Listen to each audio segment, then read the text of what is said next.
Hola, empecemos. Hace 3 años, acababa de regresar de un viaje a las cataratas del Niágara con mi familia por el 4 de julio. Estábamos exhaustos luego de conducir todo el día, así que pusimos a los niños en la cama y nos fuimos a dormir. A las 4 de la madrugada me desperté con la idea de que mi esposo había ido al baño.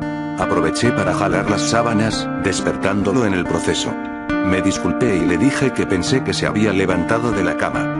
Cuando me vio, suspiró y retiró sus pies de la orilla de la cama tan rápido que su rodilla casi me tiró.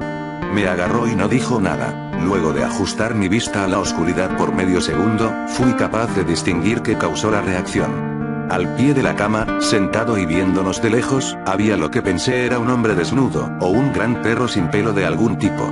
Su posición era perturbadora y no natural, como si hubiese sido arrollado por un auto. Por alguna razón no sentí miedo, sino preocupación por su condición. Hasta ese momento, estaba bajo la asunción de que debíamos ayudarlo. Mi esposo estaba viendo sobre su brazo y la rodilla, doblado en posición fetal, ocasionalmente viéndome antes de regresar la mirada a la criatura. En un movimiento veloz se arrastró hacia nosotros, a un lado de la cama, hasta quedar a poco menos de 30 centímetros del rostro de mi esposo.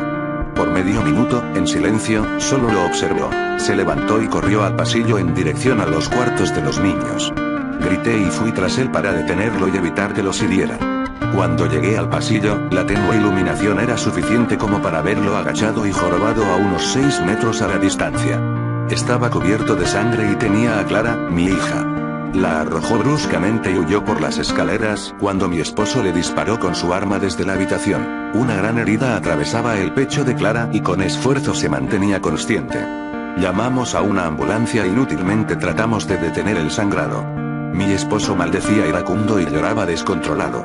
Presenciar la vida de mi hija terminar me tenía paralizada y escuchar los lamentos de su hermano menor ante la situación fue insoportable.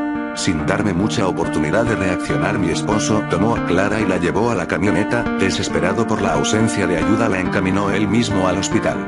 Estoy segura de haberla escuchado decir "él es el rastrillo" en una débil y esforzada voz previo a que dejara la habitación.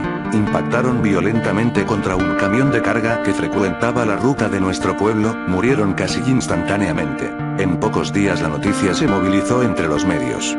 La policía ayudó un poco al principio y el diario local tomó mucho interés en ello. Pero nada jamás fue publicado, y la nota en las noticias locales nunca tuvo seguimiento. Por varios meses, mi hijo Justin y yo nos quedamos en un hotel cercano a la casa de mis padres. Después de que decidimos regresar a casa, comencé a buscar respuestas por mí misma. Eventualmente encontré a un hombre en otra ciudad vecina que tuvo una historia similar. Entramos en contacto y comenzamos a hablar de lo ocurrido. Conocía a otras 2 personas que habían visto a la criatura que ahora llamaremos el rastrillo, en Nueva York.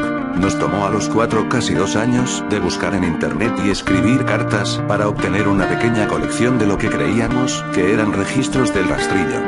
Ninguno dio detalles, historia o seguimiento.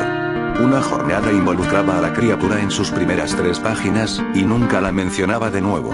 El diario de un marinero no explicaba nada del encuentro, solo diciendo que el rastrillo le ordenó largarse del puerto en el que recientemente había desembarcado. Fue la última entrada del diario. Eran varias las instancias en que la visita de la criatura era una en una serie de visitas a la misma persona. Muchos daban registro de que el rastrillo les habló, mi hija incluida en esos testigos. Esto nos llevó a preguntarnos si el rastrillo nos había visitado anteriormente antes del último encuentro. Puse una grabadora digital cerca de mi cama y la dejé corriendo por toda la noche, cada noche, por 2 semanas. Oía con interés los sonidos cada día que me despertaba. Para terminar con la segunda semana, estaba acostumbrada al sonido usual del sueño mientras oía el audio a 8 veces la velocidad normal, por cerca de 1 hora diaria. Casi a finales del primer mes oí algo diferente. Una voz aguda, estridente. Era el rastrillo. No pude escucharlo lo suficiente como para transcribirlo. No había dejado que nadie lo oyera. Todo lo que sé, es que lo oí antes, y ahora sé que habló cuando estaba sentado frente a mi esposo. No recuerdo haberlo oído en ese momento, pero, por alguna razón, la voz en la grabadora inmediatamente me lleva de vuelta a ese momento. Los pensamientos que debieron pasar por la mente de mi hija me hicieron enojar. No he visto al rastrillo desde que arruinó mi vida, pero sé que ha estado en mi habitación mientras dormía. Sé y temo que un día despertaré para verlo de pie, con su mirada vacía puesta sobre mí.